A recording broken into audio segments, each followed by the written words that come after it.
From the center of the galaxy, this is ForceCenter, a show about Star Wars, pop culture, and the ultimate adventure, pain and suffering, and also life itself. Maybe one and the same. I'm Ken Napzok.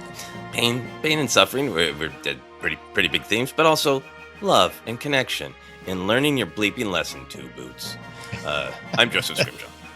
And we're going to dive into Maul. This is our review show, Maul and the Curse of Himself. And wow, that kind of came home to roost this episode in a lot of ways. We're going to dive in, focus on the themes, favorite moments, Canon Connections, the larger story, all that stuff just in a second. But we always want to remind you today's podcast is brought to you by our shop on Fourth Wall. Check out our merch store there. Pick up a t-shirt, coaster, pint glass, tote bag, our favorite thing around here. Something to support and represent ForceCenter out in the galaxy. Star Wars Celebration just around the corner. A year, but that's around the corner. So, hey, you want to, wear the ForceCenter shirt out and about in Los Angeles there. Head over to ForceCenter-shop.fourthwall.com, ForceCenter-shop.fourthwall.com. For more, we have seen some people jump on our Patreon page and help support us, Joseph, and that moves us closer to our goals. That's right. We've got a big goal to get to 400 paid subscribers. Doesn't matter what the pay is. It can be $2 a month. But we want to get to 400 paid subscribers by the time of The Mandalorian and Grogu's release upon the world.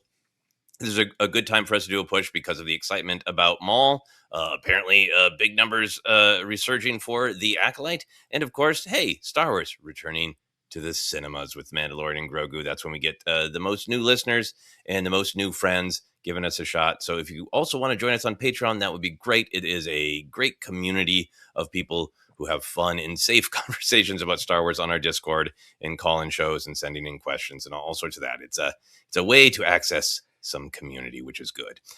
Ken, I realize I should also acknowledge that I have teleported for viewers watching on YouTube. I am in my childhood bedroom in North Minneapolis at my dad's house. I'm here in the Midwest to do some life stuff with my dad. And also I've got a talk to a class in River Falls, Wisconsin, in a screening of our horror film Dead Media. So that will be coming up.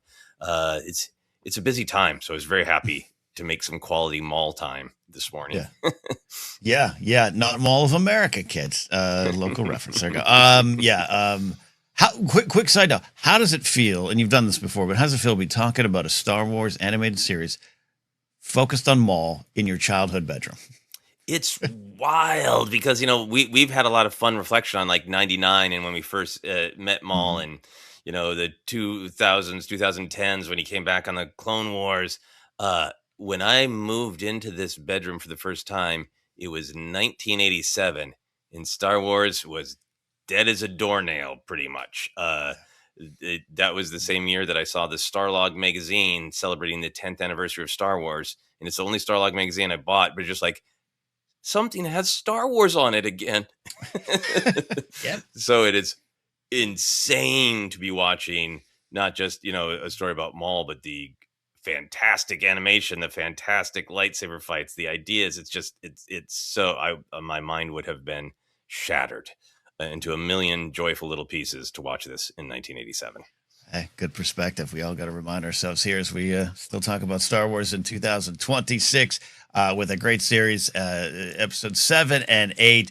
We're almost done, which we'll talk about that towards the end of the show and how that's both exciting and a bummer. But Joseph, we got some meaty stuff to dive into here. We do. Sad that we are already coming to the end, but let's celebrate what we have. And what we have today is episode 7, entitled Call to Oblivion, written by Julia Cooperman, directed by Nate Villanueva. Episode 8, The Creeping Fear, written by Jennifer Corbett and directed by Saul Ruiz. Again, all familiar names. I believe Julia Cooperman is new to the team, but she has been scripting several episodes. Any thoughts on this list of credits, Ken?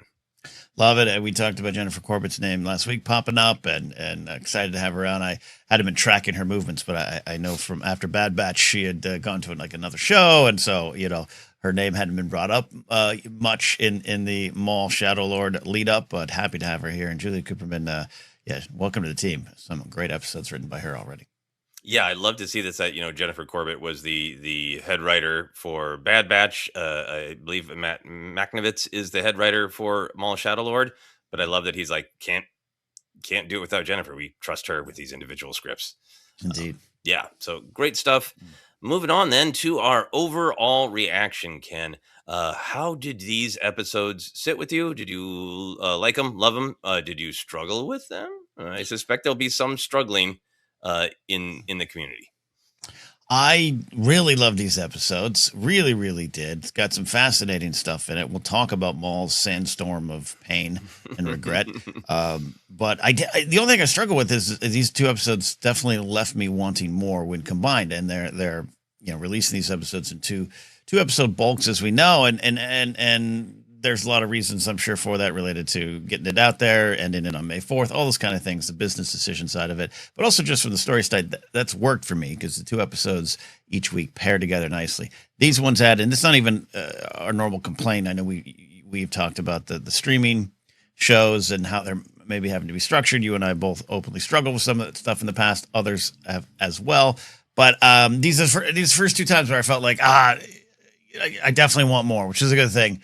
That they felt not incomplete, but that the meal is still being served, which is, again, serialized episodes, serialized show. They told us about that. It works. But it's the only thing I kind of, when the second one ended, episode 8, I was like, oh, come on. I mean, it's a cliffhanger, Crimson Dawn. But all right. I see what you're doing. That's good. So I love it, but I continue to love how they're playing out the Devon stuff. It is subverting my personal expectations of what I thought her story might have been.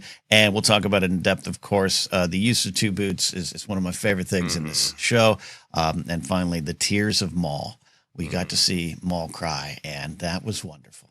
Yeah. He was only shot from one side, so we don't know if it was tears or tear. Did he manage the elusive single tear, or was there actually a tear streaming on the other side of his poor, tortured face?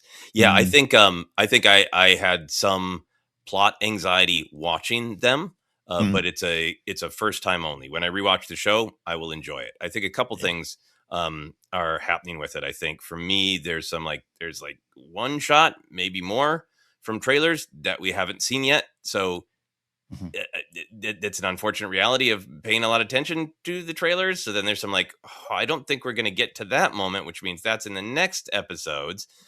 So there's that sort of trailer anxiety. Yep. And then I've been thinking about this a lot because I think it comes up a lot in our discussions. And I think other kind of all-in fans discussions is our imaginations get so fired about everything that a show could be. I think our hopes and our dreams and our predictions sometimes get ahead of the scope of the story that the creators want to tell, right? I think that happened to the first season of Mandalorian, of we all got so invested in Din Djarin's journey to protect. We didn't know his name at the time. We didn't know either names. The Mandalorian's journey to protect Baby Yoda or the child, because we didn't know Grogu or Din Djarin. And people got real cranky about episodes 4 and 5 and 6 of the first season of Mandalorian because our imaginations were already projecting to, well, what's the end game? Is he going to adopt him? Is Grogu going to use the Force more? Is that all these kind of things why won't he take off his helmet? The show got to all those things eventually, but sometimes we get ahead of it. And I think for myself, I think a little bit of the I want Vader to show up. Will he or not? I thought maybe Devon would turn halfway through and that would be the spine of the show. And the show isn't any of those things. It's its own thing. So I think I just have to kind of let myself take a deep breath on the first viewing and say, let the show roll out the way it wants to. And it will get to all these ideas we're talking about. We're just, I think, as fans really tuned in to the possibilities. Some people are Maul season 1, great. I hope by the end of these 10 episodes, we jump to Kira 10 years in the future. Yes. People get so excited for what could be. I think it affects sometimes us seeing the natural rollout of the show. I agree with you. Right there with you on that. And I mentioned my expectations for Devon. It just was, there was never a guarantee. There isn't a guarantee that she'll turn, by the way. I mean, I think it's a fair assumption. It's a fair bet, but just the way they've decided to play that out. And these episodes, I really love what they did with the character. A bit of a long game in either direction. And then, shout out to Master Iko Diodaki, who is still alive. Still alive. He is destroying bets made everywhere. And I love that. I'm not dead yet, podcasters. Yeah. I think for me, I also thought an interesting structural thing was going on. I'd have to go back and watch the whole rest of the show to see kind of my opinions of, where the various act breaks are. But in terms of a 3-act structure, and this is all kind of one story, this very much felt like the end of Act 2 in the stereotypical story structure where all is lost, things are as bad for people as they can be, and then people have to go through sort of a dark night of the soul, a a dark bowel memory for Maul trapped down there in the sewer alone. The long dark stuck in the bowels time of the soul, in order to emerge ready to fight again and make one more push toward victory. These episodes were so on the nose of that just kind of standard storytelling end of Act 2 into Act 3 structure. So they also felt very purposeful to me. I felt like Episode 7 really concentrated on the okay, our heroes, Maul, the Jedi, Brander, they've all had some wins, they've had some losses, and now Episode 7 is just lose, lose, lose, lose, lose. And Episode 8 is all get back on your feet. It's going to be okay. It's going to be okay. Get back on your feet. Everything from Maul's constant stream of loss to Riley being taken and the failure that represents for Devin and everybody kind of coming back together and getting back on their feet by the end of Episode 8 made these 2 episodes feel well structured and meaningful together. Yeah, I agree with that. Busted electrical knee problems aside, you get back up. So, yeah, I agree with you on that. Maul continues to be more and more relatable. He's got a bad knee and a bad hip now. I mean, how could he be more relatable? He had a rough childhood. Yeah. He's getting up there. He's got a bad knee, a bad hip. That's a big question this episode. Do you feel sorry for Maul? And yeah, I do. But I do. More to it. I do, but I think that was fascinating to see this sort of a vision of Sith meditation of what does a Sith go to when they need the strength to go on? Yeah. Which we will, of course, dive into. Last big picture thought. We've been discussing in our theme breakdowns a lot of how you create your identity. What is your identity? How much do you allow other people to define your identity from the outside? And I thought these episodes really had a lot of people showing one another who they are, their true identity, through their actions, through the actual choices they make, instead of sort of posturing or worrying about what other people think and all that. So I thought that was fantastic. Yeah, no, wonderful. A lot of themes abound as always, but some just real direct things in these episodes. And I mentioned I love the use of 2 boots, as we'll dive into, of course, but more than comic relief, it's just such a wonderful use of the character that you feel for, but is such an example of how you can accidentally let a lot of these things happen if you just stick to what you know, or stick what was there, and stick what is normal or protocol, as you keep saying. And love the use of that overall. Boots, I love to get into 2 boots, because 2 boots has been a good mirror for me of realizing what I'm angry about, because I'm irrationally angry with 2 boots up until these episodes where he finally, in my opinion, got his droid bleep together. And I think there's so much in these shows that can reflect our real personal lives, can reflect dynamics going on in our world right now, but that protocol above all, even when the people around you are crapping on every rule of decency, but protocol. Yeah. Anyway, we'll put a pin in old 2 boots, because I want to start a theme discussion, if it's okay with you, with a big picture of Maul. I think one of the headlines of this episode is going to be his vision through the sewers and how he keeps himself going.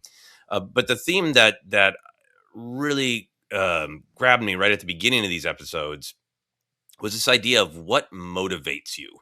If these are episodes about characters falling down and needing to pick themselves back up, how do they do that? What motivates you? Real early on, we have this discussion about this contrast between Maul clearly being motivated by what he is often motivated by, anger and fear and control, but underneath that, and explicit in these episodes, just regret, loss, pain, fear of more pain, fear of more loss. And this great early contrast with Brander Lawson so relatably freaking out while Daki is telling him to calm down, Right. And that very kind line from Docky saying, my friend, you cannot let your regrets consume you. Such a well delivered line, well written line, and a great moment for Brander and a great moment for Master Docky. But that one line really framed for me of like, this is how I want to look at Maul's journey in these episodes. Is he is, like many of us do, like I've certainly done, letting his regrets motivate him literally.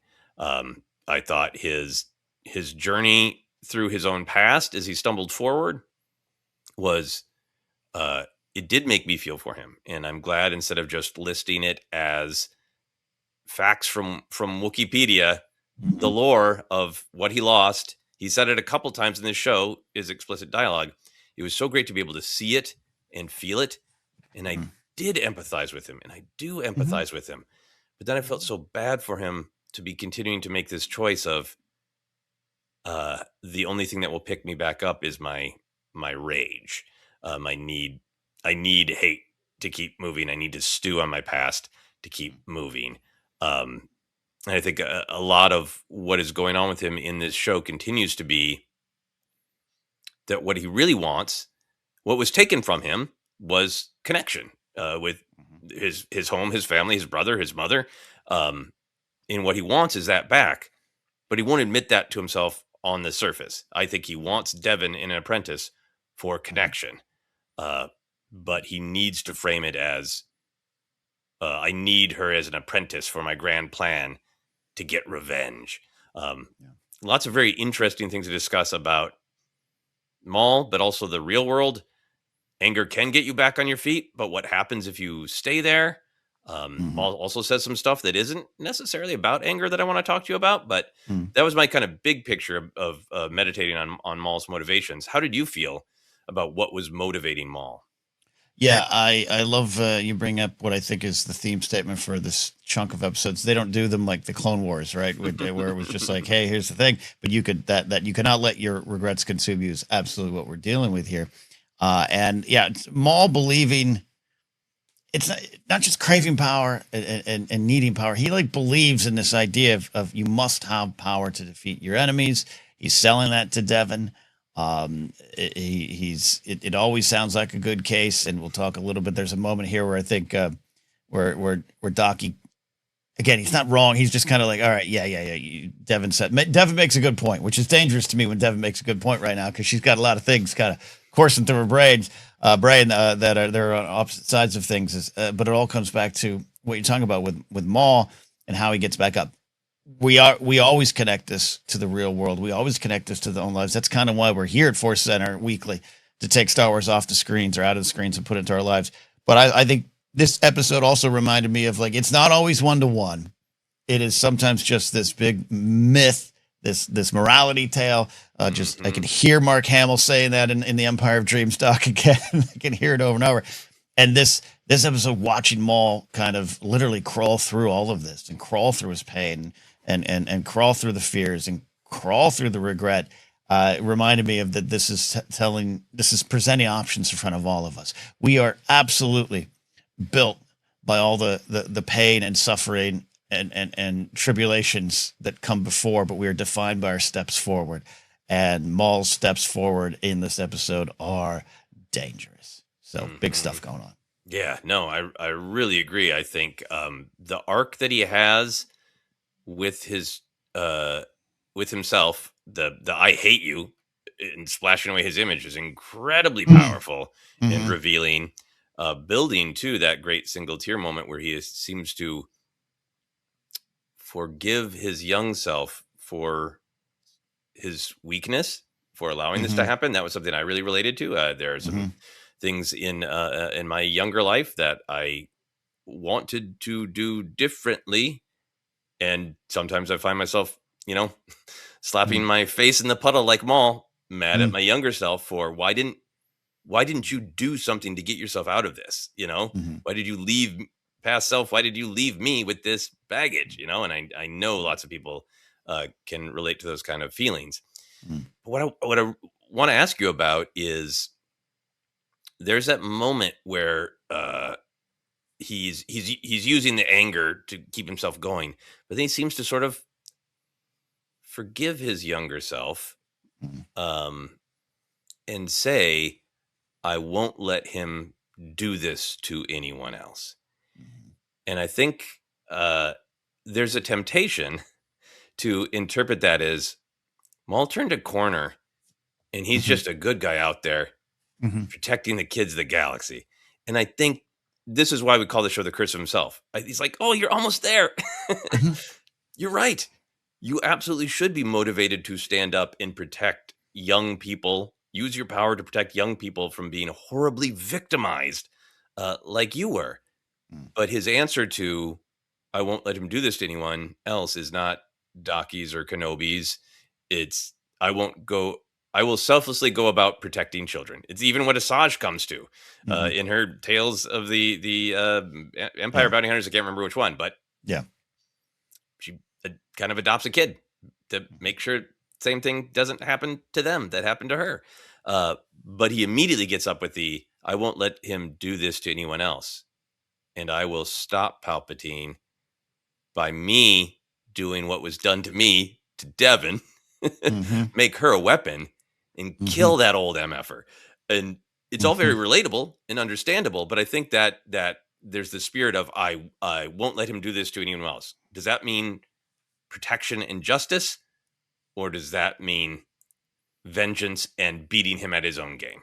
How did you feel about that moment that Yeah. reads on the surface is like kind of beautiful? Yeah, I wrote down righteous pain, bad intentions. His intentions are what is in question and should be doubted and should not be trusted.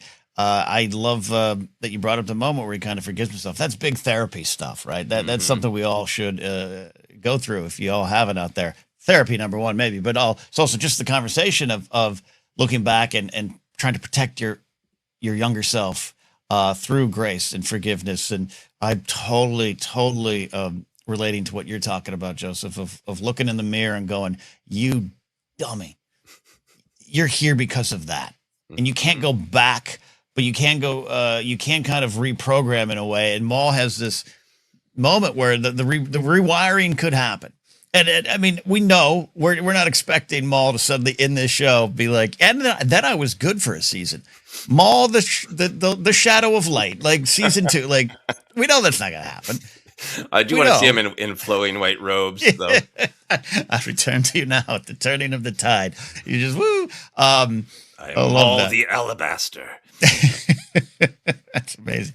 But you know, so that's why I love analyzing these moments. Is we know the decisions he makes continue to be bad, and that old breaking the cycle thing came Hmm. up, which can happen in therapy, which can happen in just morality tales, like just happen in life, and just the wheel keeps on rolling, and how you break the wheel. Breaking the wheel is a great idea, Daenerys. It's a great idea, but how you go about doing it should always something that's always being questioned. I don't get the sense Maul forgives himself, the younger self, but I don't get the sense that he's there to protect his younger self. He's clearly there to avenge him, and that's where the turn goes bad for me, and that's where Hmm. Maul loses me here. I haven't that again. That's going to be the big question for me on this episode: is do you care about Maul? I do, but he continues to disappoint and hurt.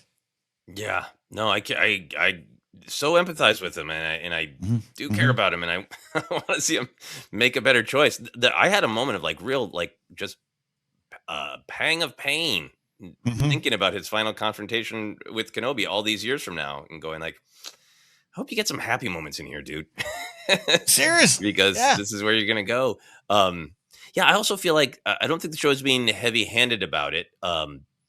But I feel like the show is also showing us what is preventing him from taking that next step of saying, Mm-hmm. "Okay, my anger got me back on my feet. I have righteous anger that this man Palpatine should not be allowed to do this to people, to the galaxy. Now, how do I go about protecting people?" Um, Mm-hmm. I think he wants I think he wants love and connection, but he will not admit it to himself. So it gets bound up in this vision he has to be a better Sidious than Sidious is, because he will Right. not let go of this idea that he has a grand plan. Right. He has that conversation with Rook about like every move is part of the grand plan. Mm-hmm. I love that he just kind of got frustrated and ran out of patience for slowly seducing Devin and just started Right. yelling at her. Mm-hmm. Come with me. Mm-hmm. And when she says to him, "We're not going to take out the whole empire," he says, "No, Devin, leave this planet with me, and I will reveal my plan to do just that." I think he's obsessed with I can be just as wise and calculating and powerful and all that. But I think what Mm-hmm. he really wants is he's obsessed on getting the affection from an apprentice. He's going to make Devin a Mm-hmm. weapon. It's not like he's going Mm-hmm. to seduce her and then go, "I was wrong to make you a weapon. Let's be pals and equals." Um, Mm-hmm. Yeah. but as Rook Cast keeps pointing out, all of his woes are because he keeps pushing things to get Devin by his side. Mm-hmm. If what he truly wanted, if all he really wanted was build a powerful criminal empire, play the Dejarik game, 3D Dejarik, Mm-hmm. Mm-hmm. and beat Palpatine, like great, she's the Jedi, she's powerful. But every move he's making, every wound he has, literally, all his lost brother, if he had last episode when the Empire came and Rook was like, "Hey, we should just get out of here." If Mm-hmm. he'd just left, he'd have been fine. But he keeps going after Devin, and I think it is his logic that, well, but she's so powerful, just kind of doesn't hold up to the scrutiny to me of what Mm-hmm. his alleged goals are. Yeah, yeah, yeah, yeah. One of my favorite moments, and I think it is. I think it ties into this is that moment as he's fallen and he does the Palpatine spin and the roar that everyone obviously knows this from Revenge of the Sith, but it's just a reminder of just like how much pain is from that man, how much the suffering came at the hands of your master, and how you don't want that to happen, but Palpatine is tragically part of you, right? Like this little moment in that moment that just reminded me of what's going on. And I love your idea. That Rook Cast scene is great. I know you and I've been wanting a little bit more from Rook Cast, and I think we're getting some good stuff. But just her speaking some hard truths. I wrote down one of the big themes for me is trust in untrustworthy times, and there's others examples of that. But Maul, this transactional relationship Maul has with everyone, and he just wants maybe a hug, just maybe wants connection. I think you're right. That if he admitted that, that'd be the first step to healing. But we're not there. We're not there. Yeah, I think he's too obsessed with the grand plan, and I think he sees Devin as like, she's my Anakin. I can Mm-hmm. find a very special Jedi too, because he is kind of surrounded by the potential of connection. I think he has Mm-hmm. legitimate connection with the Knight brothers in the death of Scorn is very tragic. I think Mm-hmm. if he wants connection, like Rook Cast is right there. I'm glad she was finally very explicit about like, I made a loyalty pledge to you, and that is everything to me. So Yeah. I'm here pretty much no matter what, but you're pushing it, dude. But every time Rook Cast talks to him, Mm. she's like, "Hey, here's what might be in your best interest." And he's like, Rook. Yeah. I know I could confide in you and maybe be close to you, but no, I want a special Jedi. In the Spybot's very funny. Yeah.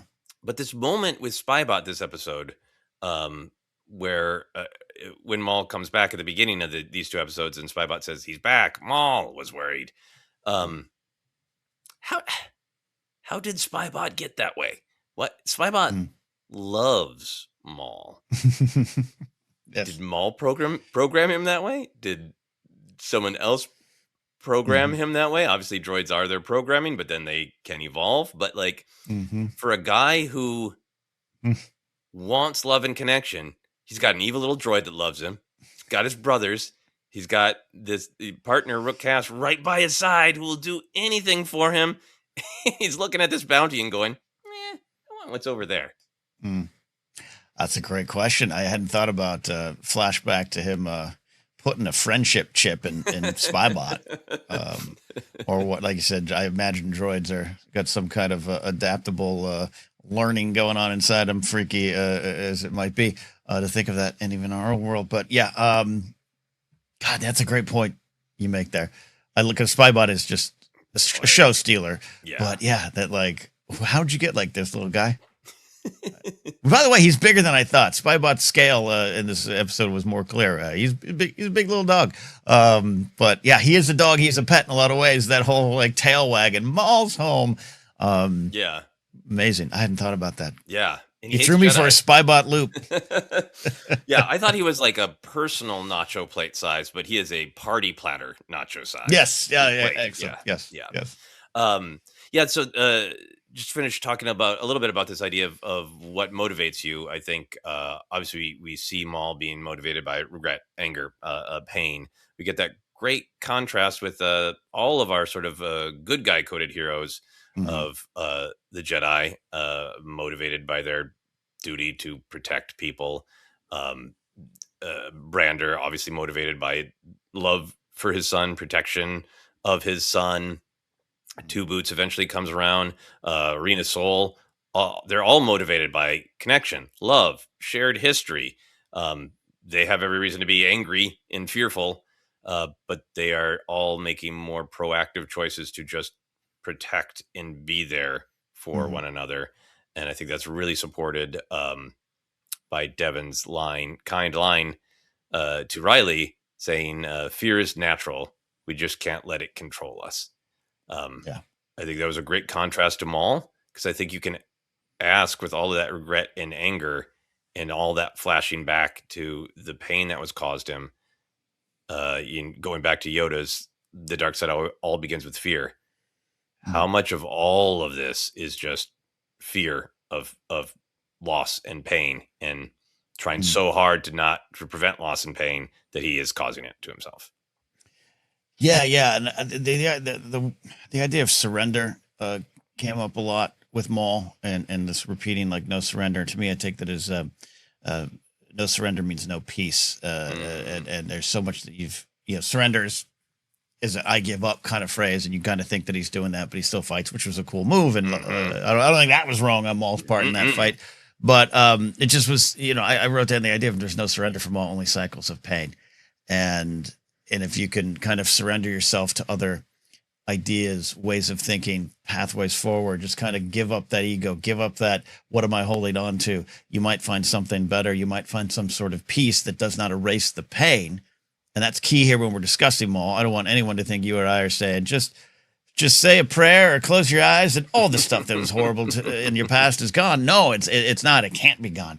And that's part of the regret thing. You can't let it consume you. But you know what I mean? This idea of just like, because he's unable to give up and surrender to these better choices and this better path, he just is locked in this pain that he's got going on, and locked in these false connections. There's so many connection themes and things in these episodes, and he's always on the opposite side. I love that you brought in the protection side of it versus in this episode he needs to be protected, and I don't know if he appreciates that, but they want to be there for you, buddy. Yeah.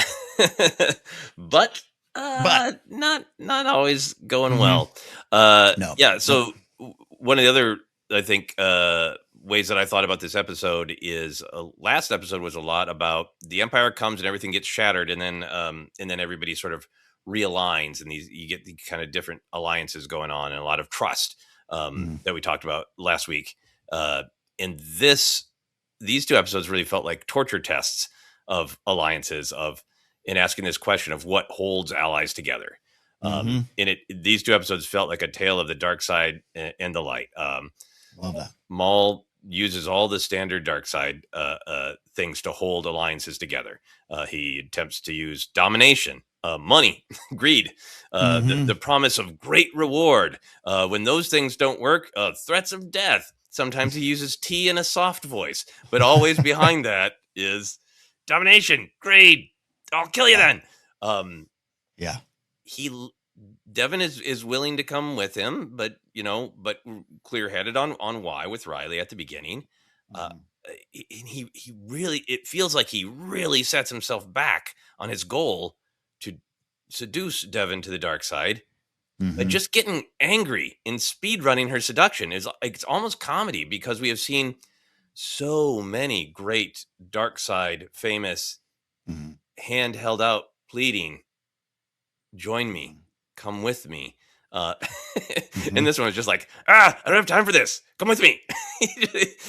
It's like an actor rehearsing a script and like, I'll do the emotion on the day. Just come with me, Just do it. Yeah.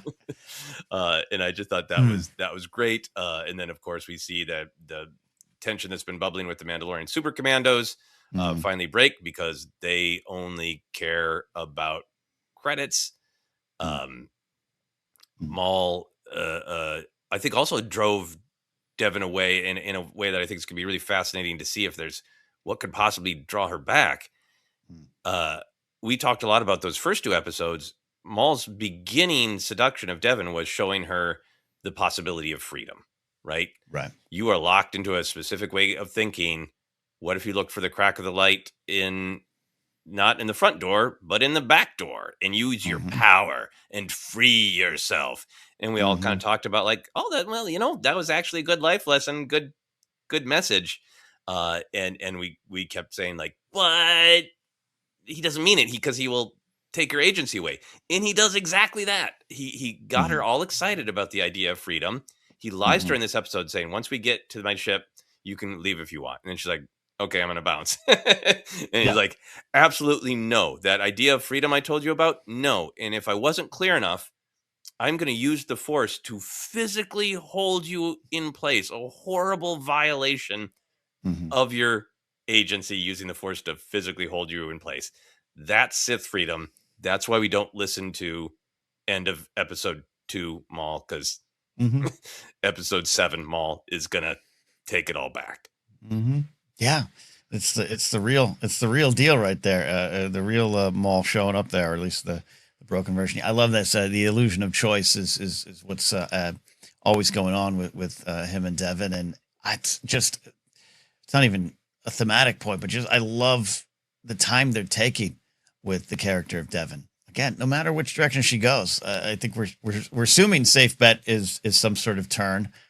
But even then, if that happens, it's not going to be the way I personally expected it. There's that great moment in this episode where they are flaying, but Maul's like, they're here. The Empire shows up, and she has that eye contact with him, and there's this kind of like, yeah, I got to fight.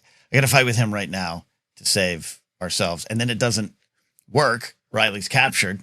So you're like, hey, cool. Devin's learning the lessons. It's this long play. And I like that Maul slid down. Like you said, he got angry. And so she's in a better spot. She returns to her friends, returns to those who she needs to be with so they can protect others. But you know what I mean? Where it's just like this, like, it isn't this one way downward slide for the character of Devin.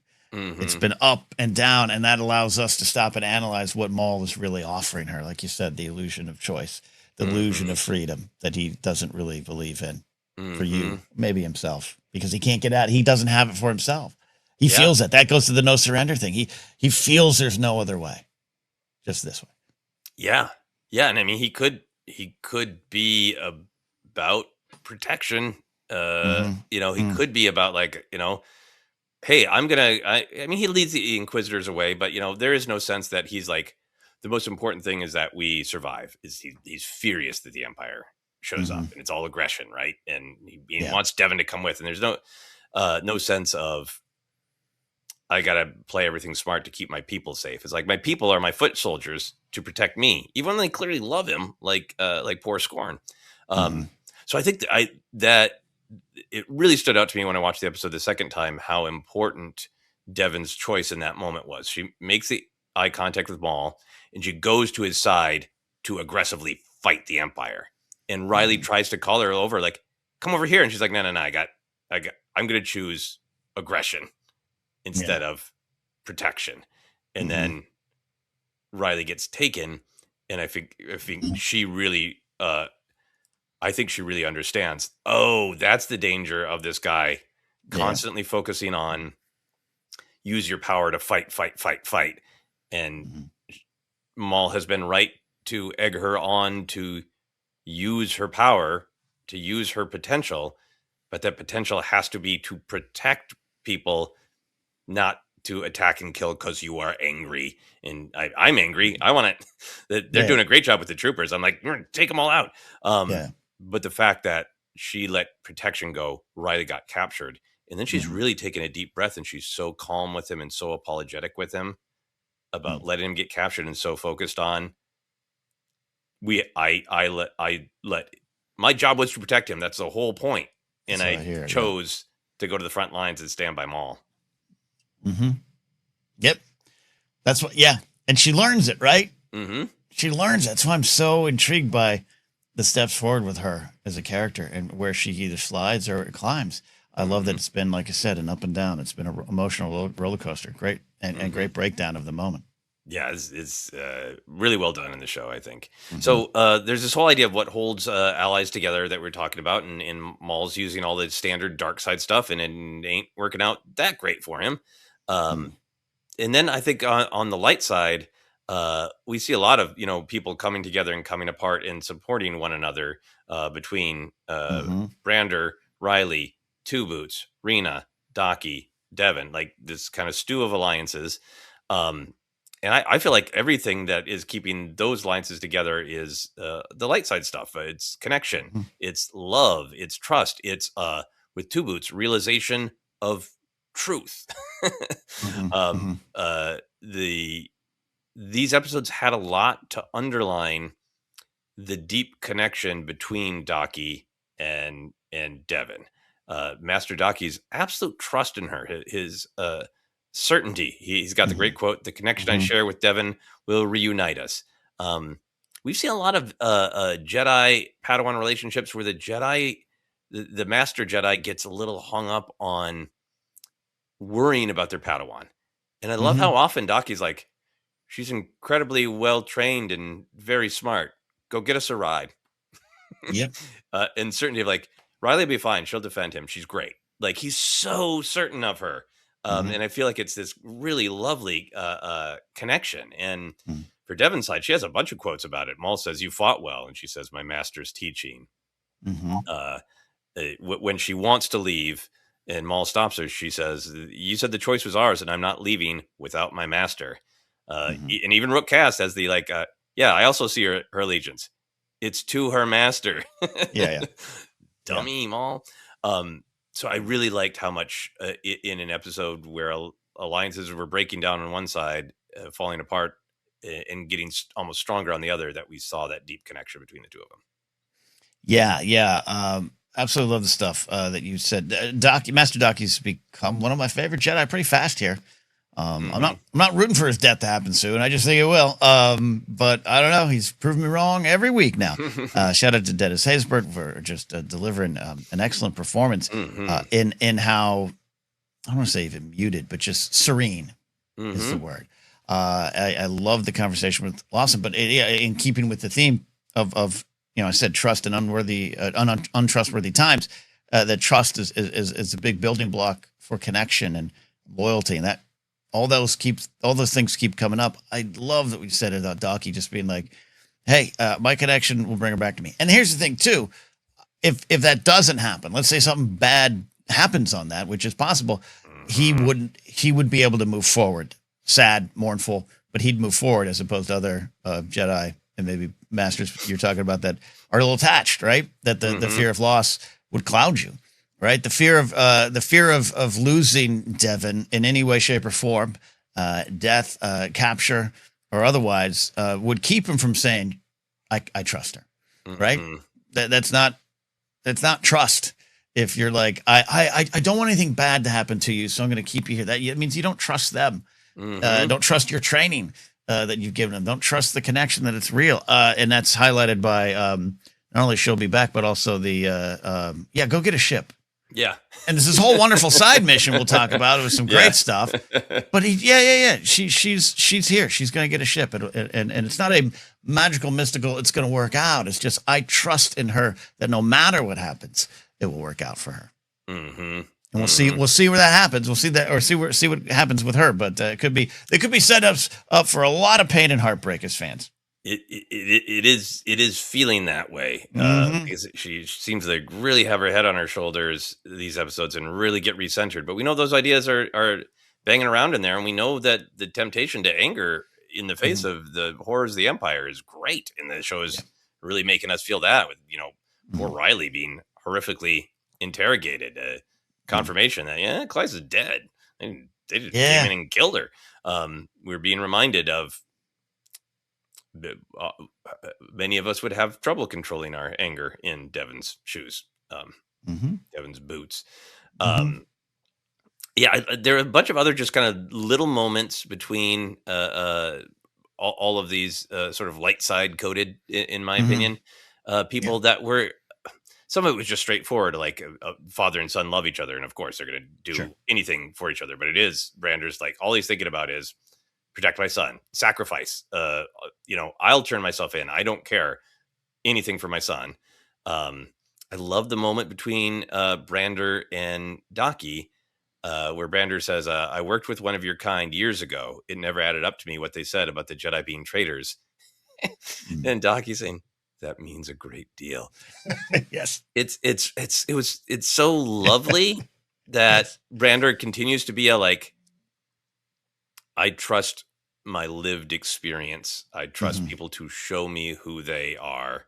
I don't Mm-hmm. trust protocol or he said, she said. I trust what I saw, what I experienced. And then Docky gets to kind of like feel seen and validated Mm. in a way that Maul doesn't.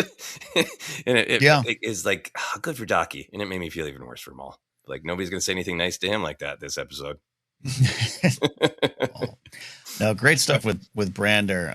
There's this, I think the line is actually said, but it's not about protocol. It's about doing the right thing, which I'm sure we'll dive into Two Boots here in a second. But just focusing on Brander Lawson, great character. The definition of learned experience, the definition of out on the streets, feet on the ground, and learning what's actually going on. And there you can get some good trust going on, and all the way through.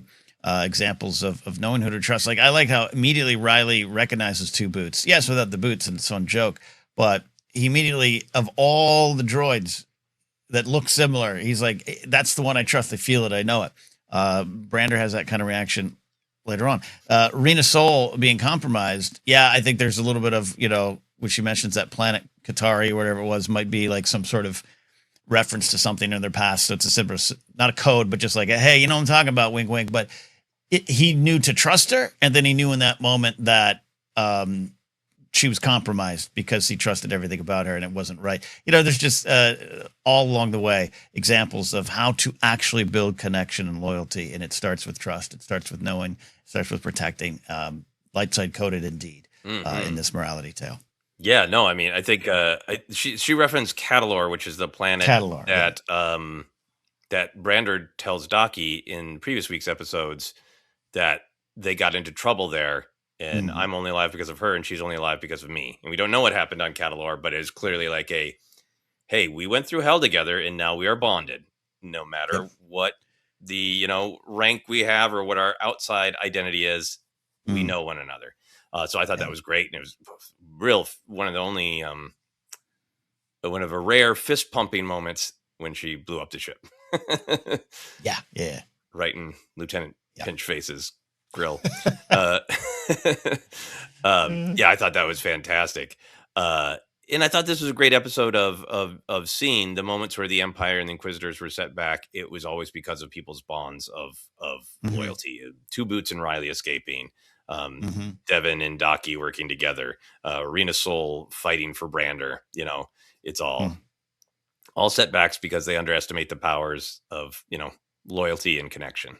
I love that you connect that to the Inquisitors specifically, Marek and the Crow. Like, that's a great way to look at it. It's similar to a lot of the other failings of the dark side we've seen, where you got all the power, you got all the skills, you look damn cool, but you just you underestimate connection between beings or the desire to do good or all those things along the way. That's a dark side trait. It's a great example. Yeah, and see how it's going to play out. So I would love to talk a little bit about Two Boots and exactly what you said. The protocol versus doing the right thing is something that we have been talking about a bunch. The episodes have been pretty clear on it, but it was incredibly explicit this episode when Brander literally said, this isn't about protocol, it's about doing the right thing. And how much it really resonated with me to have him just drive home everything that we've been talking about, that we just talked about, of him, Mm. saying, hey, the rules are great, but what is the truth? What is the shared history? I think the pain of that is, in a functioning society, two boots should be right, because Mhm. protocols, rules, in theory, are an agreement that a society has made about what is right. How do we treat one another? What is something that we can't let each other do in society because it hurts too many people? What is the Mm. difference between uh, safety for others and vengeance when you're working with law enforcement? All these kind Mhm. of things. Protocol is a guide to what is correct in society, in jobs, in talking to somebody at a bar, right? We Mhm. know the protocol of, how was your day? How was your day? All Mhm. those kind of things. Uh, but Mm. but protocol sometimes fails us because life is full of nuance, and I think there's some element of that with Brander Lawson, of like, protocol's protocol. I'm not supposed to have this informant who's a casino owner, but I trust her, Mm. so blah blah blah. Mhm.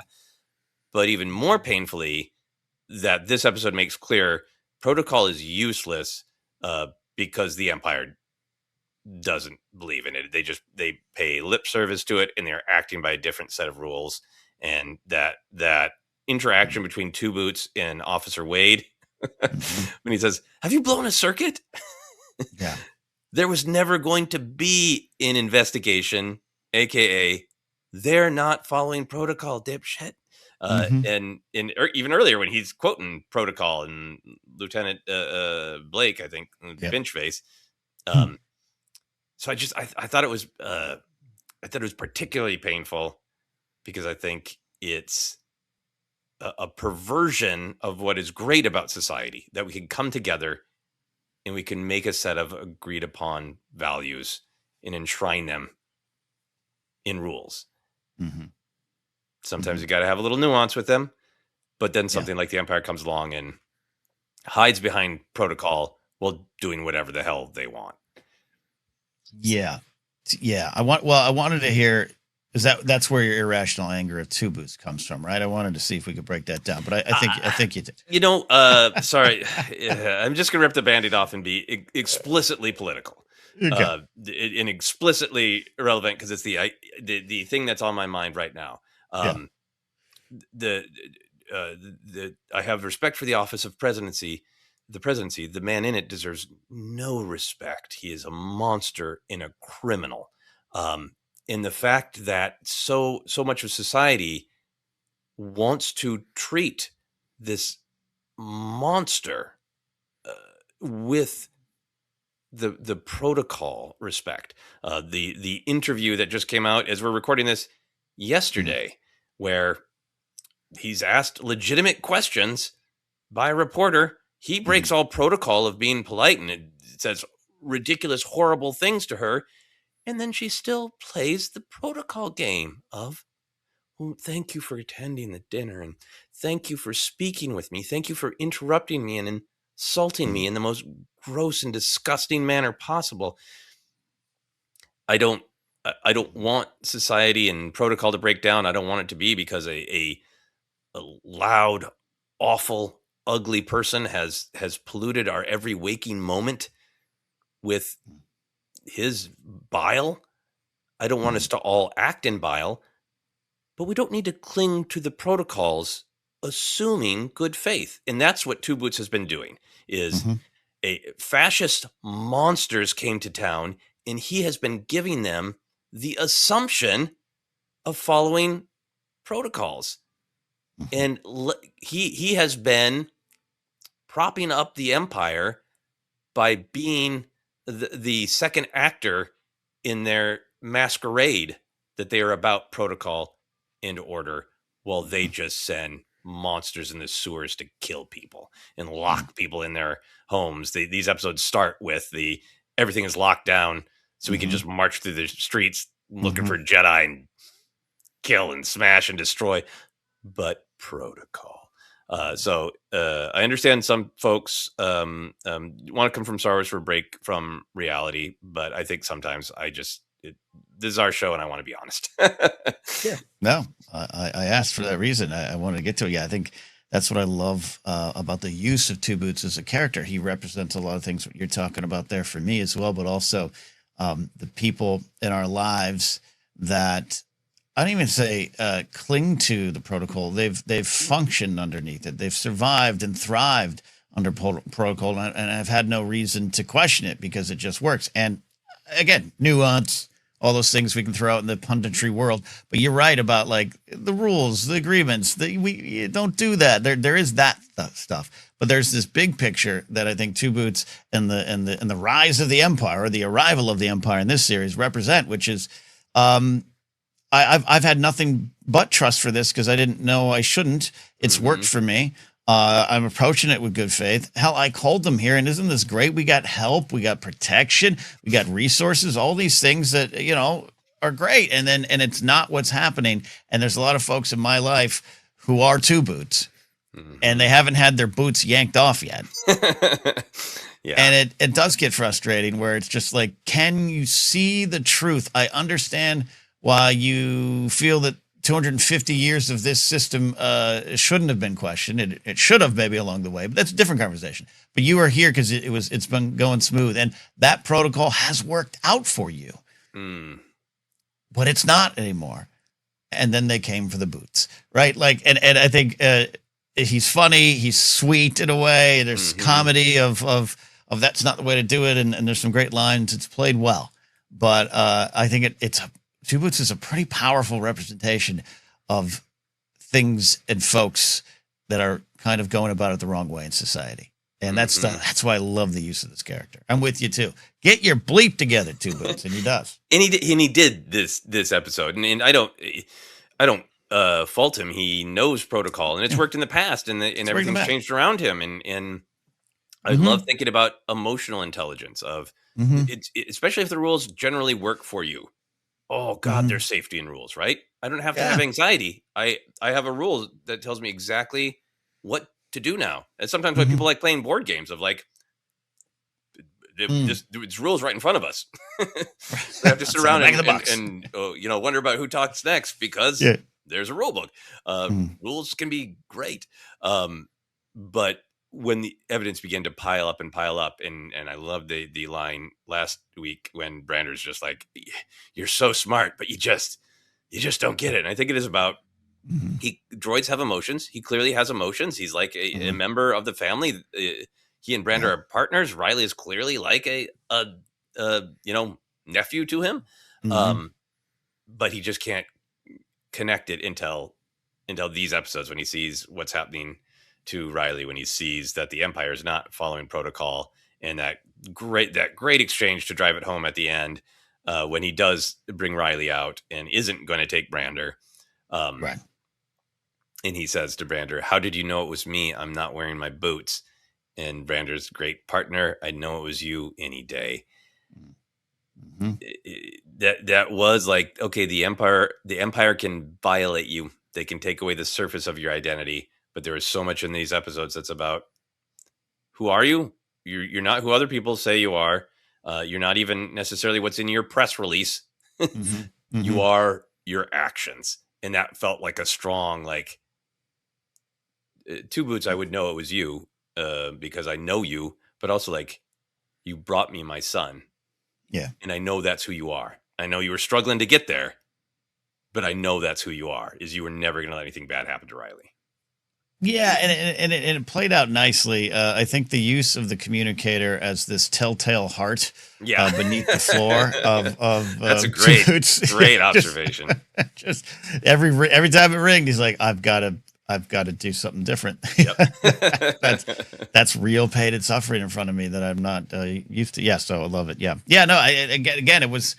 There's been no the writing, the intentionality of the writing's been on point this entire series. So no doubts that this was something they'd be able to pull off. But in a world where we are so used to, and actually, every droid does represent something. K2SO, we talked about choice over programming as well, pops up with that character. But we're so used to Star Wars fans to be like, and there's a droid that's going to say some funny stuff, and we'll make fun of them. We'll like them. They're the least collected action figures, but we like them. They're around.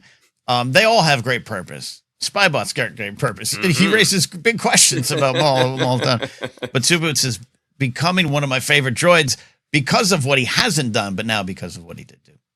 Yeah, that's fascinating to think about where he'll go, and I have no idea what season 2 is going to look like. Mm-hmm. Maybe we only get 2 more episodes with Two Boots. Maybe he sacrifices himself, Mm-hmm. but I would love to see Two Boots, decide, ah, I need to make new protocols Mm-hmm. for a government that lies about following the protocols. Yes.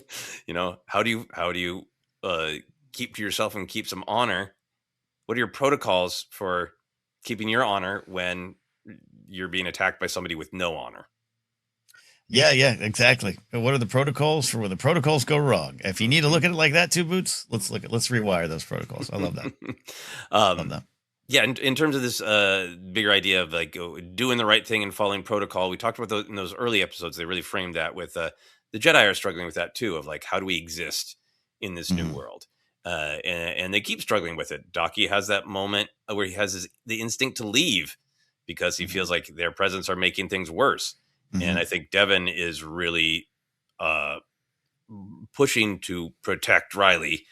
And I think that's partially because she failed him, that she was assigned to protect him and she failed him. And they did bring the trouble to Riley's doorstep. But there is still this little seed in there of like, is any of the sort of ego stuff that Maul introduced to her in there that, Mm-hmm. yeah, maybe the Lawsons would be safer if we just ran away. Maybe. Mm-hmm. But is it more that she's like, everything Maul said, like, I'm a Jedi. My purpose is to defend. And I'm deep down, I'm angry at this Empire who killed everyone and took everything from me. These episodes, she seems very pure of just like, it's the right thing to Yep. do to defend Riley. But I still Yep. wonder if she's wrestling with her Jedi protocol of like, I'm doing what it says I'm supposed to do, protect people, but Mm-hmm. maybe not for the reasons I'm supposed to. I love that you brought that up. I was gonna even just ask you just what you thought of that moment. It's a moment where Daki, I mentioned up top, not him being wrong, not being a coward, none of that. It's just in a way, Jedi protocol, or in terms of we have caused problems. We need to maybe remove ourselves from the situation, and just she says what she says, and she's right. And there's a little bit of this, like, again, what do we have these skills for? I did this, we can't go back and remove ourselves. We're here. But I agree with you. There's some, stuff in it that's a little bit, the pot is simmering in Devon. But I just like that they chose to focus on Daki for a beat, where he kind of has this like, and I'd love to know what you think about the decision he comes to in that moment. That has this like she's right question mark type of thing, because I think he still feels some of the unrest in her. Yeah, I think I think he is a great example of the sort of the Jedi conundrum that we've seen Yeah. Yoda wrestle with Luke, Kenobi, Ahsoka. What if my actions cause more pain and more harm? And Jedi want to be peacekeepers. There's great stuff in the High Republic of like, really rather not take my lightsaber at all. I just want to go and negotiate a peace treaty. Yeah. Show up at a festival, sit on some boards, and negotiate better city planning in Coruscant. Like, Yeah. and if he's been old for a while, so he's had lots of time to feel the joy of a Jedi is at their happiest when they can be passive, and all of these skills for fighting is when there's no other choice. And I wonder if he's a character who a Jedi who questioned the Clone Wars, but went along with it. But I think there's no way that he's not thoughtful enough to be like, we should not have fought that war. And I really don't want to fight. I just want to keep my Padawan safe. I want to live to fight another day. This will not go on forever. And so he's leaning a little bit more toward being passive. And I feel like that moment was, my instinct is to, if we're causing problems for other people, to extricate ourselves. And I think that Devin just makes the argument of like, yeah, but that sun is being held by Inquisitors right now. Come on. This is not the time to blue sky it. and I feel he's kind of like not the social media. Yeah. Yeah. And I feel like he's almost a little chagrined. Like, Yeah. you're right. I'm desperately looking for a moment to not be violent, Yeah. and this situation keeps calling for action and probably violence. It is a potentially great setup. Again, they focused on Docky in that moment. It cuts to him going, "I'm contemplating, and I have reached a decision." Like it's big, and it's setting up what could be later on. Devin fully buying into, I need all my power to do good. I need all my power because we could level the playing field right now. What if we went on a massive, destructive, violent spree and defeated the Empire here on Janix in one fatal blow? Isn't that why we're here, right? Like those are the bad guys. That's that moment of Maul, and her having eye contact and her kind of realizing in this moment, I need to join him to fight. And again, we're not saying this is the right. This is just a stew of decisions that's, like I said, simmering. So I wonder if whether or not they're not going to call back to this because it wasn't this big giant moment where Docky was like, "No, we can't." He just comes to this realization and all the stuff you're saying. But it's just a little building block for her to be like, and you wanted to run away and you didn't want to do this and you didn't want to do this. And if she finally falls, if that's the way she's going to look at these moments, which would be tragic to me, the wrong decision. I feel like they have set so much up with the relationship with Docky, the strength of the bond in this episode being highlighted, the trust that he has in her, the fact that he's wounded and he's old and he's not dead yet. It does feel to me like maybe he'll just be cut down unceremoniously, but I continue to feel he will make some sort of choice that is pure Jedi, Kanan-like, like Kanan's end in Rebels, or Kenobi in Star Wars, in the first movie, that he will sacrifice himself in some noble way that Devin can't accept. Yeah. I like that. I won't call it a prediction, but thought. Yeah, because they seem to have a great relationship and he can get through to her. Like that conversation they had in last week's episode of like, "I hear you speaking, but those are Maul's words." Yes. Seemed to really get through to her. So this protocol idea, there's one other thing I wanted to talk about, and that's Rook Cast, because we finally got a little bit of insight into Rook Cast. She's got the quote to Maul: "My lord, since you claimed the throne of Mandalore, I have followed you without question." There's a lot of bonds of loyalty in these episodes.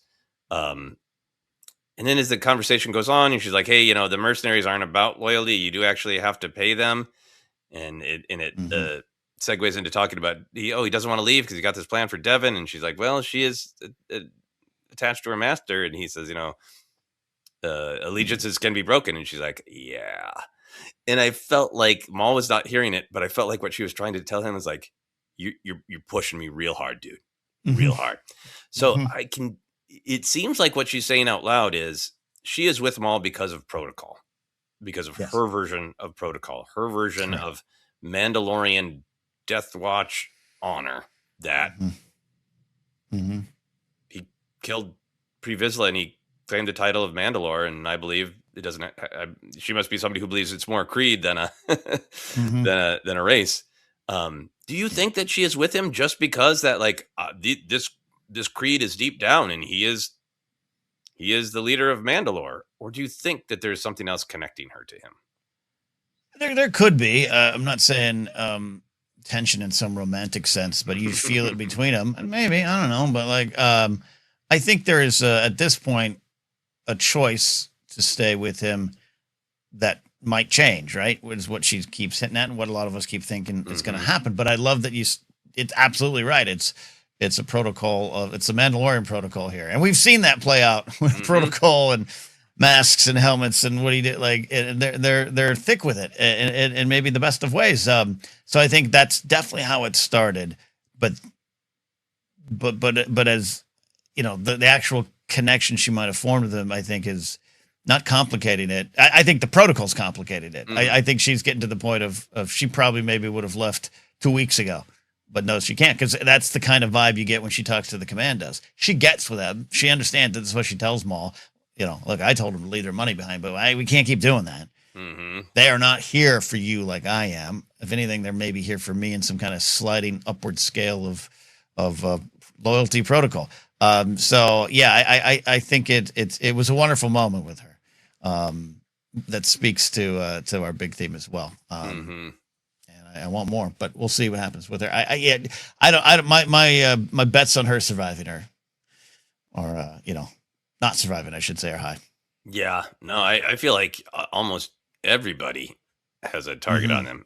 Hopefully not poor Riley. He's already been through enough. But yeah, go play ball. But yeah, I mean, Rook Cass has been a great presence because Maul goes through so much hell and loss in these episodes that you forget, like, on his stated goals, he's doing great. He got the Pikes back, paid back Vario and Demas. He's got Vario under his thumb. Got Dryden Voss, cold calling him to make a deal before Maul comes and slaughters everyone, wherever Dryden Voss is, right? Like, from Rook Cass is like, you got a plan, and it's going great. And we keep running around wounded in a sewer because you won't let go of this damn girl is pretty interesting. Yeah, you won't surrender. You won't find a new cycle. Yeah, I agree. Yeah. Any other big picture themes? I'm sure we'll continue to talk about them as we talk about other stuff. But any other big picture stuff that you wanted to be sure to talk about? No, looking at the list now. No, we got there. And for two action-packed episodes, especially the second one, but these had more action than I think the other episodes, which have had action. It's easy to zoom past the themes as well, but they're all through these moments, all through even how these people fight. And that's what I love about what this show is doing. Yeah, no, incredibly well done and powerful. So we always talk about canon connections to larger Star Wars story, from ideas to fun little, like, hey, that thing is from there. But I just wanted to take a moment to just talk about Maul backstory. We talked about the emotion of it and the beautiful way it was presented in a dreamlike way with the mist and the sewer and the puddle. How did you feel about getting to in television, not in the pages of a comic book, see him being taken by Palpatine, leaving Savage, the horror of watching a young boy be struck with lightning, the Phantom Menace Kenobi move from his perspective, which was terrifying to see Kenobi as a demon with a green blade running at you. How did you feel about all that? Loved it, which is, sorry, Maul, I hate to say that, but it was done hauntingly beautiful. This sandstorm of regret and pain. That's what I keep, calling it. And it wasn't necessarily a sandstorm, but just had that image of it, and it formed that image for me. I absolutely loved it. I loved it in terms of just a little bit of answers and getting to, see some of what happened. We could guess a lot of it. That training's pretty rough. But it was just done in such a beautiful way. That was so in line with the episodes and so in line with the show's doing. It wasn't an entry dump. It was powerful to all just show, like you said up top. Has he ever had happy moments? Can we cut to some of those? But to just show all these great losses that he has felt, and tying it to this man, and tying it also to Kenobi too. I think in a way, but yeah, it was just I got really excited to see it, but I'm more excited about how they used it. Yeah, I mean, I to me it's fun to see because it's one of those sort of canon questions of like, oh yeah, so Mother Talzin gave Maul to Sidious when he was about what age? And when our friend Alex Damon, discusses this on Star Wars Explained, he always has to use a panel of a comic book from Son of Dathomir, because that's where this canonical in modern canon knowledge is. So it was great to just see it on screen. It's great to be able to feel it. And I was also just really happy for people who are like, yeah, I don't read the comics or whatever, and be able to feel it, Yeah. And to give Savage his due in that sadness of like, don't leave, brother. Yeah. And knowing how they're going to end. I wish they had included Mother Talzin, but I understand why they didn't, because the arc of it felt right. And I think if they had included, like, not only did he kill my brother, then he kidnapped me, tortured me some more, used me to draw out my mom, and then killed my mom. and maybe we'll get some of that, but I feel like she was included there in spirit with seeing some of the Dathomir magic and having him say everything was taken from me, my family, my home, my brother. I feel like Mother Talzin was there in spirit, but I did feel a little bad for her being left out. Yeah, it also maybe requires one step too much of heavy lifting for, knowing everything and watching things. And I think a lot of people, Maul's got good numbers. I'm not going to assume all of them have watched the Clone Wars, so there could be a lot of, wait, what now?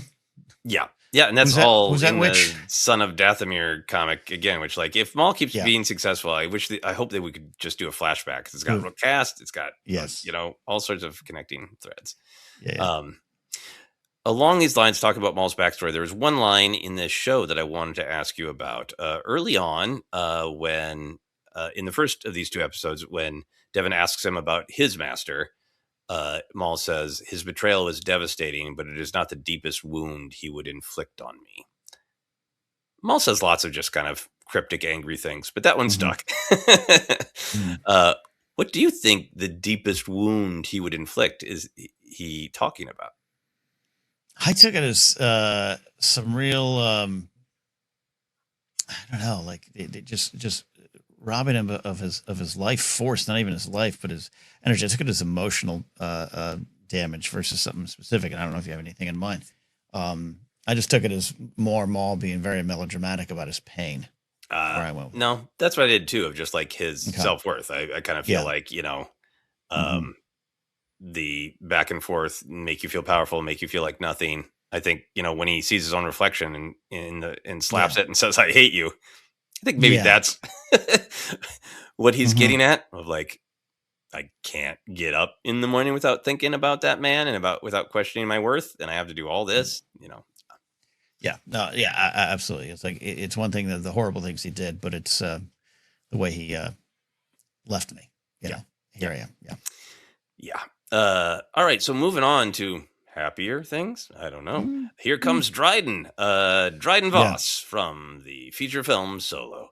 Gave a little call to Vario there. What are your hopes for Dryden and Crimson Dawn in these last two episodes or season 2? I hope we have. I'd love to see Dryden. I know we saw him in Clone Wars season 7, so they can build him up for the show here. But I that's a great season 2 thing, and the fact, the Kira of it all, the Dryden Voss of it all, has hung over the show going into it. A lot of fun speculation, all of it. I think not bad speculation at all. So it was fun to hear it. I hope it be that enough is a cliffhanger for me, and I hope it picks up in season 2 and we get time with that. Yeah. There's so much going on in these episodes and so many beautiful ideas and cool fights and funny lines that, like, just the plot functionality that all of our protagonists, all the characters we're following, want to get on a ship and leave. Yeah. And we've seen 2 ships that could take them blow up. Yeah. So I'm excited to see Dryden, but my mind is also kind of churning on the just sort of the plot of, like, is Crimson Dawn calling to basically say, like, hey, we would love to be in league with you in the Pikes. You don't have to come here and kill a bunch of us. Oh, you need a ride? This almost seems like maybe a lift call happening. Yeah. We'll get you on. Yeah. I agree. In terms of other canon stuff, Brander's Jedi pal. I know we all get excited whenever anybody mentions, I worked with a Jedi in the past. Did you have any sort of like, ooh, I want to see that story, or who might that Jedi be, or that kind of thing? No, I honestly didn't. I just got to assume at this point it's Ki-Adi-Mundi, and no, I did. No, I just. It was interesting. It's interesting to connect that too with the first episode kind of thing, where he's got the laser sword kind of vibe, and Jedi were already this ancient history, which they're just a couple years behind. So it was fascinating to me to see that. Oh no, he knew he worked with them, and yeah. Could we get that in the Maul or the Brander Lawson backstory on his divorce and what he did, and how he met Rena and what Jedi was there? Maybe that's what we need. Yeah, this is not a kind of thing that I immediately need to see, or I need to know that, yes, it was Tara Sanube. For me, it was just Brander's such a cool character of, and this can just be a tip of the iceberg thing that, like, if we don't find out, and maybe 4 years from now, they will do a little animated special called Tales of Divorced Dads, and we'll get Yes. Brander's backstory, and that'll be fine. But for right now, it's just a fun thing to think about. Love that. Tales of broken family. It was great to see the Inquisitor ship. I looked it up to make sure my memory was correct, that it first appeared in Kenobi. They used a similar overhead shot to really be like, it's the ship. Wikipedia identifies the one in Kenobi as the Scythe, a Phi class ship. So I have no idea if that's the same ship. And other Inquisitors are like, we have to wait until they're done on Janix before our ride comes back, or if there are multiples of that kind of ship. But it was cool to see. I think it's a really great design, and I think sometimes Star Wars can have this great challenge where a big part of the fun of Star Wars is the new, but then you're also trying to design to fit in with the aesthetics, and I think that exist. And I think this ship is like a great it's described as like a meaner version of Krennic's shuttle from Rogue One, and I think it really fits the bill. I like it a lot. It's intimidating. The Inquisitor designs. I think looking back, I think it was one of the great additions to the Star Wars story that I was, a little unsure of at the beginning with the Grand Inquisitor.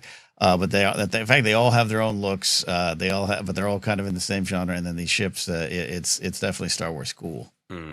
Yeah, no, I love it. I love the look of it, and I love the look of them. But I'm very angry at the Inquisitors. Don't like them. Last sort of canon thing I want to discuss is the use of in-universe music. At least that's the way I interpreted it. I loved when Devin stole that speeder. It's it's pumping jams like the song Niamos from Andor. Very, very similar style. At Galaxy's Edge, they've got lots of great mixes of sort of like real world techno electronic music with Star Wars sounds. But this really sounded like this is a cut off the same album that Niamos comes from. Yeah. Is there any just singer-songwriters in this galaxy? I'd like to know. We got some classic that weirdo standards, but then we have everyone. I love the use of it, by the way. But yeah, it seems like when you think of music in Star Wars, it starts pumping and it goes techno. Yeah, and it added a burst of joy. Great. I thought very, very needed, very cool, heroic moments. No, totally. That's it for me for any canon stuff. So we can move on to favorite moments. A lot of action and our whimsy watch. We make sure that we talk about some happy things too, instead of just Maul's literally tortured childhood. Yeah, indeed. I right up top, there's this great kind of play between Devin and Riley, and her saying, we got to get the boy back. And I just love Riley's like, boy, what? But he can't do anything about it. Love that moment. You mentioned Spybot. You had the great line, he's back. Maul was worried. Truly coded as just the most loyal of doggies, but a deadly thing. But there's every episode, there's so many great Spybot lines. So I could pick any and all of them, but it's just fun to see it play out. Yeah. So hit me with what else you have on your list, and just go down it, and I'll see how many get knocked off my list. Get knocked off. I do want to highlight again Maul and Devin making that eye contact, and then both kind of turning to fight the Imperials. It wasn't Rey and Kylo and the lightsabers turn. It was just this resignation of the moment. But again, it's a building block for what I think will be her eventual fall. Will she learn the lesson like you and I talked about or not? But I just like that we get to have those kind of moments, that we get to focus on, the eyes of these characters and what they're actually experiencing there. Anytime there's so many lightsaber fights to choose from, so please, focus in on the ones you want. But just Maul versus two Inquisitors, seeing those red blades, seeing the crow, seeing Merrick having these very unique designs. I think the crow is one of my favorite designs.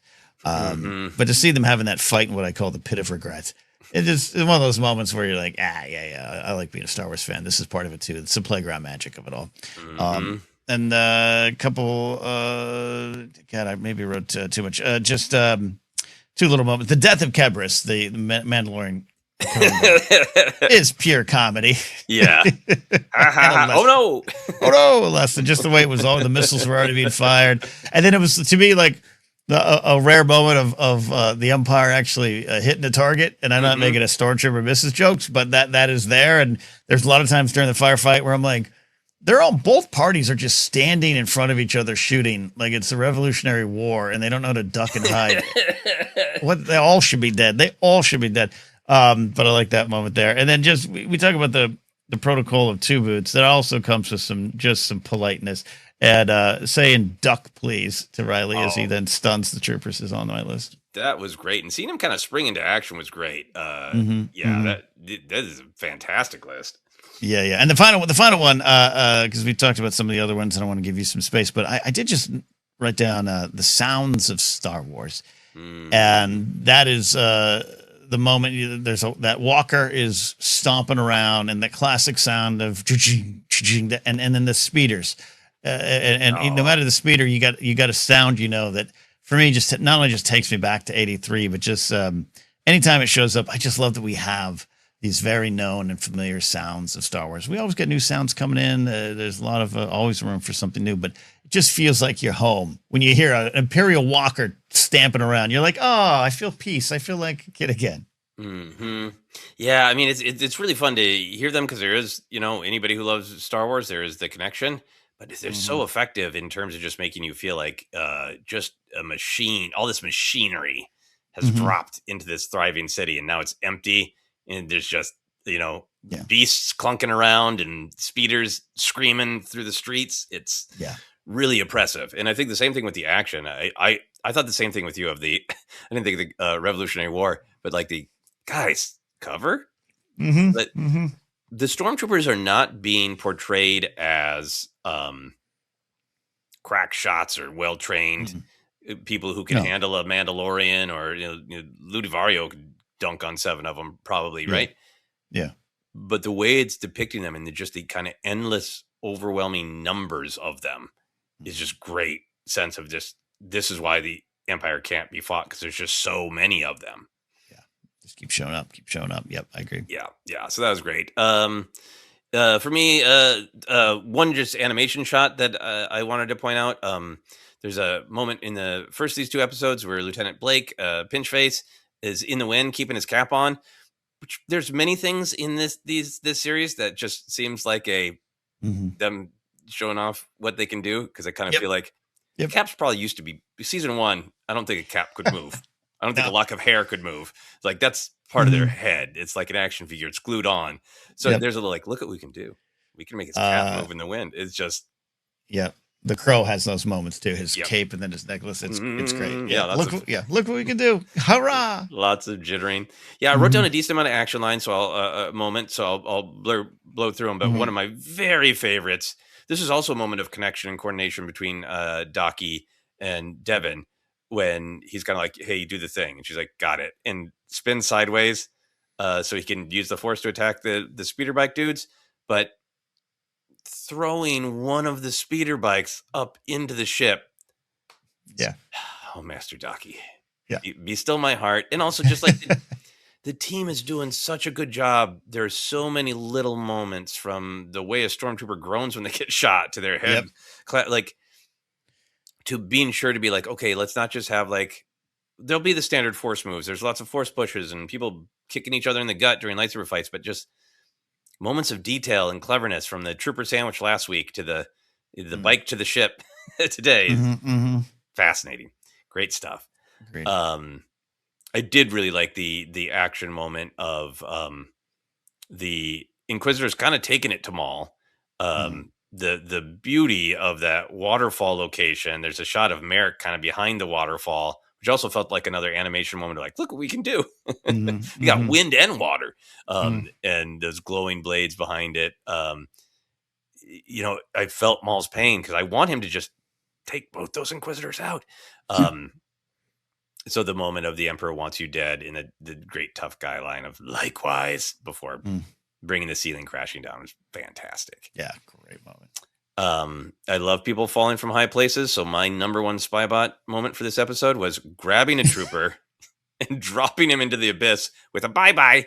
I said this on our first episode, but Spybot remains the most playing a video game coded Star Wars character I've ever seen. He almost seems like, starting with like Ocarina of Time, where you really started having like a sometimes annoying little buddy who flies around and gives you advice about where to go. Mm. It's a video Mhm. game trope, and sometimes, if they're not done well, like in the Jedi Fallen Order games, everybody loves that guy. I'm forgetting his name right now. Done well. If it's not done well, you got some little Yeah. annoying guy like Navi in Ocarina of Time is famous for being like, "Hey, Mm. hey, don't you want to go over there? Hey." And Spybot almost feels like, what if a video game had the most awesome little Mhm. side dude, and it's Spybot. Yeah. Bye bye. It's called Spybot too. Yeah, Like, come yeah, on, love it. so good, so good. Agreed. Just a couple more for me. The acting and the animation is great. I mentioned this up top. I love the conversation in the beginning when Docky is being a Jedi and he's very calmly Mhm. lecturing Brander about patience. When Brander's like, "My son is missing and being chased by monsters," right? And he's got the curled hands of like how I can't calm. Mhm. Like, Yeah. so relatable, so well done in the animation. Mhm. Yeah. Those little moments. Yep. And then two more for me. Uh, Vario is always just a machine, and Yeah. the falling down, the jumping down, and the mumbling. "Oh yeah, I just bruised an inner organ." Like, all right, fair enough. All right, you got me. Funny that. Yeah, no, he's though I during the fight you had mentioned he could even take out stormtroopers. He wasn't shooting. He has a blaster. You killed Demas. Start shooting, man. There's no loyalty there in terms of Yeah. what keeps alliances around. I'm alive. Come on, Yeah. man. Yeah. Mhm. Final thing I wanted to highlight is something a little bit different. Mm.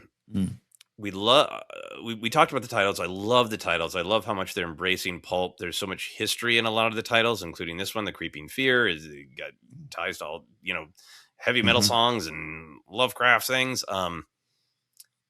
I love that over the title card we heard the haunting Palpatine laugh over Mm. the Creeping Fear, Mhm. and it made me not just go like Creeping Fear, cool title, love it, but made me go, Mhm. what does that title mean?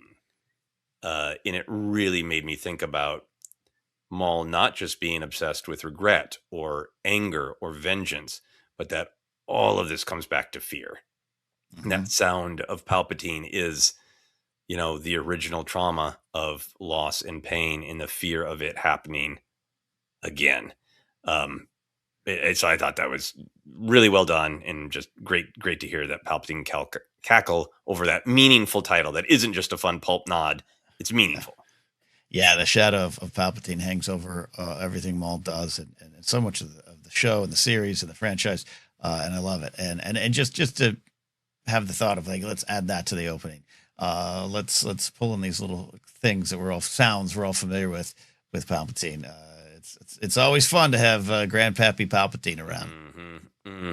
Yeah, and it was just adding to his list of Yeah. names, for him to be announced in the Mhm. ring.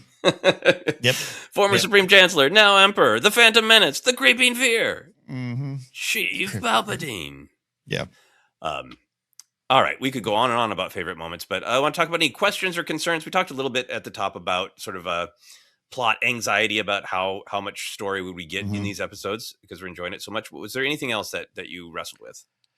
Not in these episodes. It just there comes some light concerns. Just again played against my own expectations. Of we have 2 episodes left.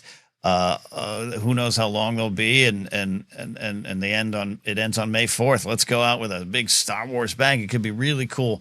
But because they're handling Devin in a way I didn't expect, they keep going to my own personal expectations.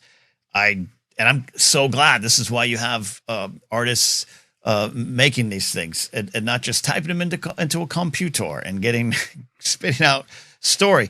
I would have thought Docky would be dead by episode 4. I would have thought that she would have turned but been conflicted, but maybe this was about her fully followed into it. But the fact that we have 2 episodes left, the only concern I have is like if the turn does happen here, will it be earned? Probably, yeah. I have trust them in that, but will it be too fast for me? Not that they've taken this time. Like I could almost see this or want to see this play out to a second season, which we know they have, and they knew they had. So they had some room to play with it. But you know what I mean? Where like this season would end on maybe that being the final beat and a bit of a cliffhanger. She falls, and we have time to deal with that later on. My only concern is that it would happen too fast in these episodes, if it does at all. Mm-hmm. Yeah, I agree. I think, like I said, I was affected by some of the scenes we haven't seen from the trailers, and my mind was spinning in a way I didn't really want to, about trying to put together like, okay, well, when would that happen? How would it affect this character? Blah blah blah blah. Right. I mentioned the mother Talzin thing, but I understand. I can see some people saying on a plot level that these episodes feel a little like a reset. Certainly, things escalated. Characters died. Maul's coalition is falling apart. All these things. Two Boots made big changes. So I understand plot wise. It ends with, "Hey, last 2 episodes, we were all trying to get off the planet, and by the end, we're all still trying to get off the planet." But I think these episodes were so important for the character growth of Maul, Devin, Two Boots in particular. All 3 of those, move forward in a way they really needed to be, I think, for their final decisions. Yeah. In terms of what you're talking about, we can move on to like predictions and hopes for the future. Yeah, I had lots of guesses about the shape of this season that were wrong. I thought Daki would be gone by episode 4. I thought Devin wouldn't fall to the dark side, but she would buy this time calls for aggression, and I need to be fighting alongside Maul, and he'd be propping her up, and we'd be seeing her kick ass and kind of rooting for her, but going, "Oh no, Devin." And I thought that Maul would have dealt with the Inquisitors, so that 9 and 10 are about, big special boy Vader coming. And I like that the shape of the season is different than I thought. I think it is, frankly, I think Daki would approve. I think it's more patient. And I think it has been richer for not just speed running the story and focusing entirely on Devin's possible fall.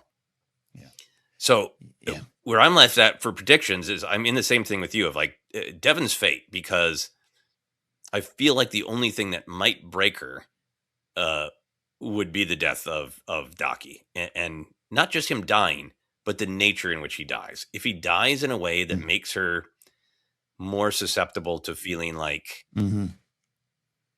I need to use my power. Maul is right. I need to use my power. And I can convince herself I'm defending people, and I need to defend everybody on Janix by killing every Imperial on the planet, would she betray Daki's wisdom that she seems to know so well in these episodes? Yeah. Because she's so wounded by his death. Yeah. What do you think about how she could turn? No, I like what you're saying there of again, it isn't necessarily all in her hand, but it's circumstances, it's how, it's the pain of it, and not being able to deal with it, process it, and the fear turns to anger, right? And the fear, maybe this season is fear, next season is anger. We got hate, we got suffering. So I can see it that way. The show has done such a good job of subverting, again, my own personal expectations, that the idea I had of her being the one to directly kill him, her being that turn, like that doesn't make any sense to me at this point anymore, especially for this season. Who knows? Maybe Daki survives to season 2. Maybe he never goes away. Maybe he is subverting all of our expectations. But I like what you're saying. Yeah, I can see something where Daki is killed by an Inquisitor and she's wounded by it, but Maul just she's in trauma and Maul just grabs her. Yeah. Not quite kidnaps her, but rescues her, gets her off the planet. Rescue. Yes. Yeah. I think my biggest feeling for this season, now that the story has played out this much, and I think we have some active fighting of the Empire on Janix to happen yet. We got both Inquisitors out there. In theory, Crow lives to be struck down by Ahsoka. Yeah. Many of us feel like since Merrick was full of Night Sister green gas that he was reanimated and therefore up for dying. And the Crow too. Remember, Crow deflates too with Ahsoka. He does deflate. Yeah, he does deflate. He does. I just thought he was just like half of his body was pressurized gas. And that's just, it could be. That's just how he's built. He could be a little tiny little thing in there, and it's just like this little. He could just be like, I'm inflatable. I'm an inflatable Inquisitor. But you're right. There is a little weird, like. Yep. there's been so much in the show, images and ideas where characters are striving to literally get up out of the shadows, and they're constantly pressed back down into the sewers. These last 4 episodes have been like, all right, let's go up to the surface. Let's get up to the lights. Let's literally ascend from the planet. And they're forced back down into the sewers, into the muck, into the darkness again and again. That it feels like the natural sort of victory for our heroes. They're not going to defeat the Empire, but just to ascend, to literally escape the planet and ascend into the sky, which makes that just emotionally makes sense to me, that wounded but still alive, some amount of these characters escape together. You know, what if it is a motley ship of Maul, Spybot, Rook Cast, Brandon, Riley, half of Two Boots because he's been cut in half. Docky's dead. They killed Merrick, but Crow survives, and Devin has no choice but to run, to live to fight another day, to just survive in this weird league with Maul. And I'm really feeling now like Vader's just a tease. That Vader's just a tease. He's just a tease. He's just a tease. He's just going to show us a little head in Empire Strikes Back, and then go full face off in Return of the Jedi. Know that he would be like okay, Maul escaped. I sent 2 Inquisitors and Maul escaped, and I got it. A tease of, okay, I'm going to have to deal with this. But I kind of feel like it's weird. It feels like so much of this show has been Janix, but it makes so much sense to me that they would ascend from the hell that Janix has become. Yeah, absolutely. And like you said, this episode was all about not getting to the ships to take you out. So getting out seems to be key to what's going on here. Yeah. How would you feel if season 2, we did continue with a lot of these characters, and maybe even Docky lives, but it's a reset. We're in a different society, a different environment. Yeah, they all got nothing here now. We're not done dealing, I think, with Riley and Brander and their past and Mom and all those kind of things. You have fertile ground to tell a lot of different stories, and I love your idea of this ragtag crew forced together to fight maybe a common enemy, but not trusting each other, and just what you could do with that and another location. I'm with you. Yeah, with the season 2 announcement, I hope that this was just created with. It feels like it was written with season 2 in mind, and I hope it's like half in the can. And it would be amazing if they ended with, and coming in March of 2027, like even not much, less than a year would be great. So this show's so good. I just want to spend time in it and spend time in the world and spend time with these characters. Indeed. Final question, as always, if you could have any merch inspired by these episodes, what would it be? I think I want a Crow balloon bopper so that we can find out he is really full of hot air or not. Yeah, inflatable little bopper. I do. I was thinking of, you got Two Boots getting the Telltale Heart communicator. And I was thinking, man, this is an advanced society, and they don't have apps on a cell phone. I just want a cylinder that I talk into. I don't want the distractions anymore. Just give me the boop boop. Back to just a phone. Just a phone that can also send an address, apparently. I'm happy that the show is successful, because I think they'll keep making my beloved action figures. They just announced the Devin vintage figure. I'm waiting patiently for Docky. They're gonna break me and make me get Crow because he's too cool looking. Cool. But I want a deluxe Maul that comes with a sewer reflection accessory. Like it's a little bit of like, sewer, and then it's got like a little mirror that looks kind of, glassy, and you can hold your little Maul action figure over it and see his face. Maybe he's got the 1 tier or the 2 tiers. I don't know. 1 tier Maul. Yeah. Oh, that'd be great. Yeah. Deluxe Maul with sewer reflection action. That's it for me. Yeah. Can you get it as a life-size decal, and you can put it on your own like bathroom mirror? Just young Maul looking back at you. Oh God. What a way to wake up every morning. Yes. All right. That's our big look. That is a big look at exciting episodes. Next week, it's big Star Wars Day. The finale of this series, the Mando and Grogu push, is in high gear, I do believe. So we'll have a lot of fun next week. don't miss it by forgetting to watch us when the algorithm pushes us away from you. So subscribe, hit the notification bell, leave a comment down here on the YouTube channel. But of course, audio listeners, we absolutely love you because we at our heart are a podcast. So thank you for subscribing on Acast or Apple Podcasts, Google Podcasts, wherever you find us. Don't forget on Sundays we re-release Databank Brawl. Find us on social media at ForceCenter Pod. Instagram is we're having some fun now, and also Blue Sky. Head there. You can support us directly at patreon.com/ForceCenter. Help us reach our goal of 400 paid patrons by the release of The Mandalorian and Grogu. We're very, very close. Follow me at Ken Napzok, or my website, kennapzok.com. And, I've been a little lazy putting the final touches on the May 24th Star Wars-themed comedy show that Joseph and I will be anchoring. Mike Black confirmed and working on others. So old Force Center listeners, the ones that have been here for years, Mike Black is, in a way, returning to Force Center. We will try to get Mike on the channel here, too. That's on my website at kennapzok.com. More information to come. Where they can find and follow you, sir. Yeah, so excited that Mike's on the show.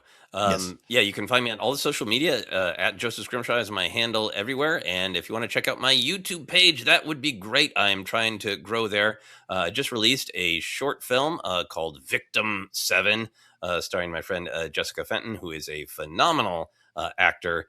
And she just does a great job with this. I think it is, if you are frustrated by some of modern life, I think it's a very cathartic little story.